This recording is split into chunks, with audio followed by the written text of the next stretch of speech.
mari kita mulai dari berita terpopuler pertama, yaitu Menteri Keuangan Sri Mulyani Indrawati menggambarkan situasi dunia yang kembali gelap karena dinamika politik dan ekonomi serta ketegangan di berbagai kawasan.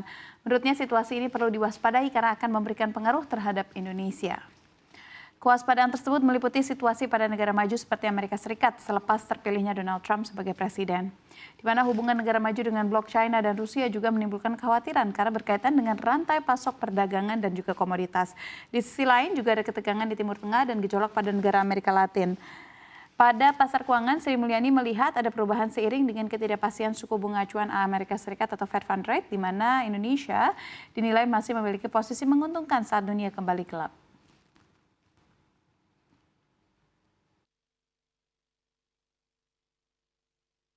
Bergeser ke informasi berikutnya, pemerintah Provinsi DKI Jakarta resmi menetapkan upah minimum provinsi atau UMP 2025 sebesar Rp5.096.761, meningkat 6,5% dibandingkan UMP tahun sebelumnya sebesar Rp5.067.381.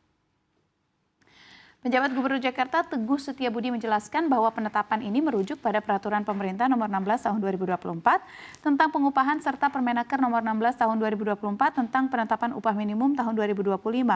UMP ini juga berlaku untuk pekerja atau buruh dengan masa kerja kurang dari 1 tahun. Sementara itu secara nasional sebanyak 19 dari 38 provinsi telah menetapkan UMP 2025. Seluruhnya sepakat menaikkan sebesar 6,5% sesuai dengan batasan yang diatur dalam Permenaker. Seluruh provinsi diwajibkan mengumumkan kenaikan UMP paling lambat 11 Desember 2024. Proses penetapan di tingkat provinsi dilakukan melalui keputusan gubernur berdasarkan rekomendasi Dewan Pengupahan dan dituangkan dalam surat keputusan. Dan berikut informasi lengkap terkait kenaikan UMP.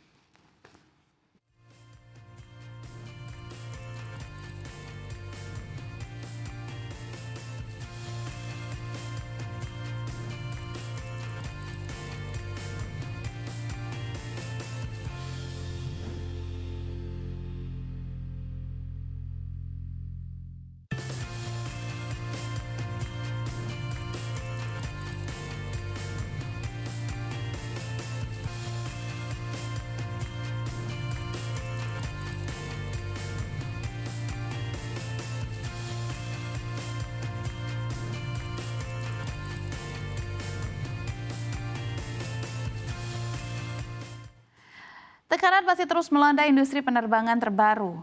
Perusahaan pembuat pesawat terbang asal Amerika Serikat Boeing memutuskan untuk merumahkan 496 karyawannya Selasa waktu setempat. Dalam keterangannya kepada Reuters, Boeing mengatakan bahwa pihaknya memang sedang melakukan perampingan perusahaan untuk menyelaraskan jumlah tenaga kerja dengan kondisi keuangan yang ada.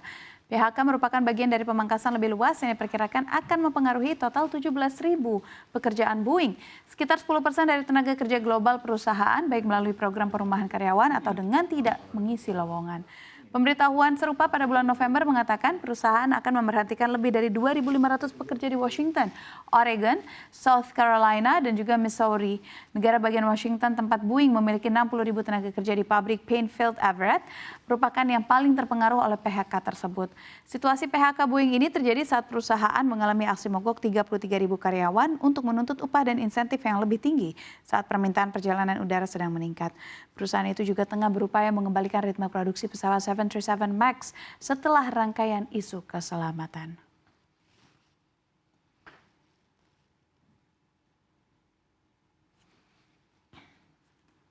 Beralih ke informasi terakhir, Korea Utara memberi respon resmi terkait situasi yang terjadi di Korea Selatan.